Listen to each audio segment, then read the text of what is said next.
Bismillahirrahmanirrahim. Assalamualaikum warahmatullahi wabarakatuh.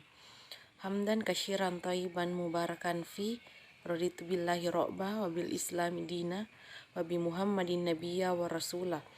Rabbi sarahli sadari wa yassirli amri wahlul uqdatam min lisani yafqahu qawli. Perkenalkan, nama saya Nur Kolbi, NPM 09105804199038, kelas B, semester 6, Prodi Ilmu Administrasi Publik, Fakultas Ilmu Sosial dan Ilmu Politik, dengan dosen Bapak Kamarudin Selang, SOS MAP, tugas individu teori-teori administrasi. Sejarah administrasi publik. Menurut E.N. Gladan mengatakan, di zaman Mesir kuno birokrasi yang besar pasti telah ada. Skandal korupsi dan sifat birokrasi yang berbelit-belit pasti sudah berkembang waktu itu. Literatur yang ditulis oleh L.D. White pada tahun 1948, 1951, 1954, dan 1958 menjelaskan tentang sejarah administrasi publik di Amerika Serikat. Salam terbitan pertama White menjelaskan tentang penciptaan dan pendewasaan otoritas eksekutif dan departemen di bawah pemerintahan Hamilton yang dikenal sebagai arsitek pemerintahan baru waktu itu, tanpa bantuan menggunakan pengalaman sektor swasta sebagai disarankan setelah tahun 1901. Dalam terbitan kedua, White menjelaskan tentang era administrasi yang merupakan titik awal munculnya ide dan praktek aliran federalisme. Dalam terbitan ketiga, White menjelaskan tentang Jackson di mana ia menekankan pentingnya pemerintah negara bagian dan lokal mulai merosotnya moralitas dalam pemberian pelayanan publik. Secara jelas, disiplin ilmu diajarkan sekitar tahun 1950 pada universitas-universitas di Indonesia. Ketika modernisasi sebagai bagian dari doktrin pembangunan bagi negara-negara berkembang disebarluaskan. Administrasi publik sebelum Wilson, meskipun literatur kuno yang langsung berkaitan dengan nama administrasi publik kurang begitu banyak ditemukan, namun cukup banyak literatur yang berkenaan dengan filsafat kenegaraan, hukum, dan politik seperti buku-buku pemikiran Complutus, Plato, Aristoteles, Malevich, dan Montesquieu, Rousseau, Bunin, Hegel, Vivin, dan Milian menggambarkan adanya disiplin administrasi publik, bahkan telah ada perhatian khusus terhadap perkembangan disiplin ilmu tersebut.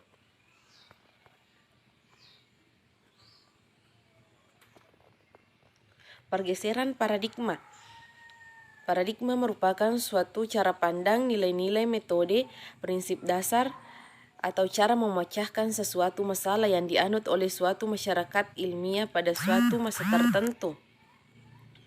Nicholas Henry mengungkapkan bahwa telah terjadi 5 paradigma dalam administrasi negara. Pertama, paradigma dikenal sebagai paradigma dikotomi antara politik dan administrasi negara.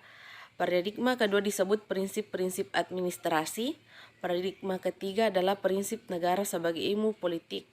Paradigma keempat adalah prinsip administrasi publik sebagai ilmu administrasi. Paradigma kelima merupakan paradigma yang terakhir disebut administrasi publik sebagai bagian administrasi publik. Menurut Gerald yang merinci ada beberapa aliran dalam administrasi publik, yaitu aliran proses administratif, aliran empiris, aliran perilaku manusia, aliran analisis birokrasi, aliran sistem sosial, aliran keputusan, aliran matematik, dan aliran integratif.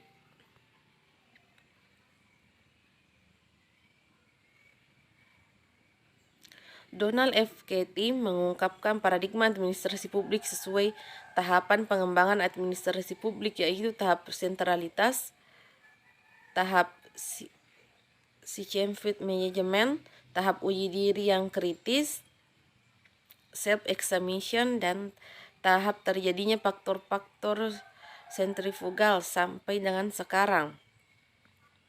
Dampak iptek. mempercepat dan mempermudah proses informasi dan distribusi di bidang ekonomi, dapat meningkatkan produksi, memberikan manfaat dan kemudahan untuk manusia menambah ilmu pengetahuan. Arah perkembangan administrasi publik. Yang pertama, non-state model ini semacam memberikan kesempatan kepada para individu untuk melakukan kompetisi alamiah dan bebas dari pengendalian negara. Negara hanya menjaga kestabilan kebijakan moneter, mempromosikan pertumbuhan ekonomi yang rendah, dan menjaga kadar terbuka.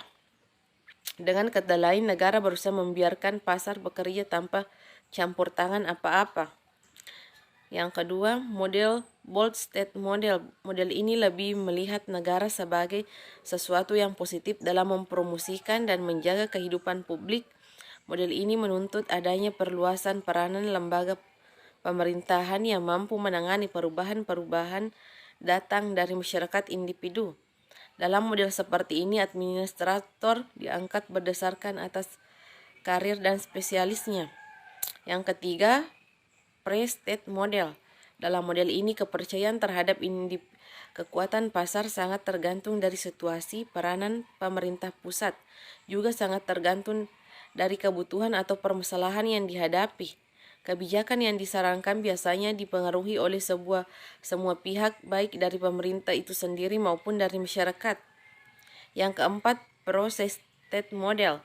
Model ini melihat bahwa batas-batas antar negara dan antar swasta dan pemerintah semakin suram. Model ini tersebut dipercaya akan aplikasi teknologi dan penemuan ilmiah dimanfaatkan dalam dunia administrasi publik. Karena itu, semua institusi kebijakan dan berbagai bentuk pertimbangan tidak rasional kurang dimanfaatkan oleh model tersebut sebagai pengetahuan yang bersumber dari sejarah politik filsafat diabaikan. Dengan kata lain, ekspertisme, teknikuis, dan teknologi merupakan pusat perhatian model tersebut. Baiklah, cukup sekian dan terima kasih. Wassalamualaikum warahmatullahi wabarakatuh.